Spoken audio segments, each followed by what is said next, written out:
Less than a fortnight after the private sector held a meeting with the Senate to address the degenerating state of the economy, today they sat down with the top government officials to come up with solutions on stimulating economic growth. But after more than 8 hours of closed-door meeting, the government had no specific measures that it had put in place or proposed to boost the business environment that has lately been synonymous with massive layoffs and some companies even folding. Lillian Kiarie with those details. Despite the government continually stating that the ease of doing business in the country continues to improve, the situation on the ground seems to be telling a different tale.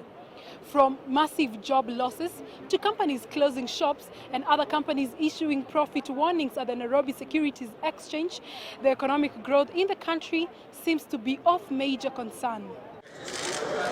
So dire is the situation that a high-level government meeting between the private sector stakeholders and government officials, which was chaired by Interior CS Fred Matiang'i, was convened at the Kenya School of Government. The meeting was set to bring forth resolutions on stimulating economic growth.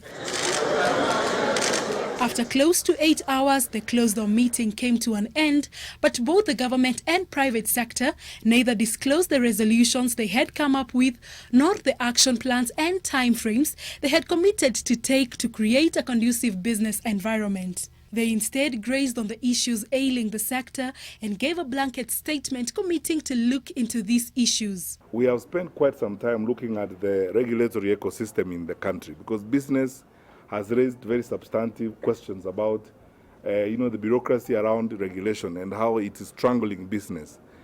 I am very, very grateful that a lot of discussion that has been happening on how we can affect and strengthen regulators in the country is beginning to now bear fruit. Many times we've been saying there's been more imports coming into the country from all over the world and vis-a-vis our exports. So how can we stimulate our exports? And one of the things that we talked about is that we widen what we call Buy Kenya, Build Kenya. Despite various reforms such as ease in paying taxes pegged on online filing and payment systems, investors in the country continue to decry the high cost of power, labor, and multiplicity of taxes as some of the factors which are working against them. For instance, a small trader selling snacks is not only required to have a business permit, but also to hold a food handling license and a fire license on top of various county taxes. Lack of harmonization of policies and government bureaucracy have also been cited as issues eating into businesses' profits. How do we make Kenyan businesses more competitive? That means how do we make it easier for them to do business? How do they get the right people? How do they get the right skills? How do they get paid on time? How do they get access to the right markets? If key economic barriers are fixed, the economic growth might jump from the current 5.7% and unemployment levels could be lowered. Lillian Kiarie, NTV.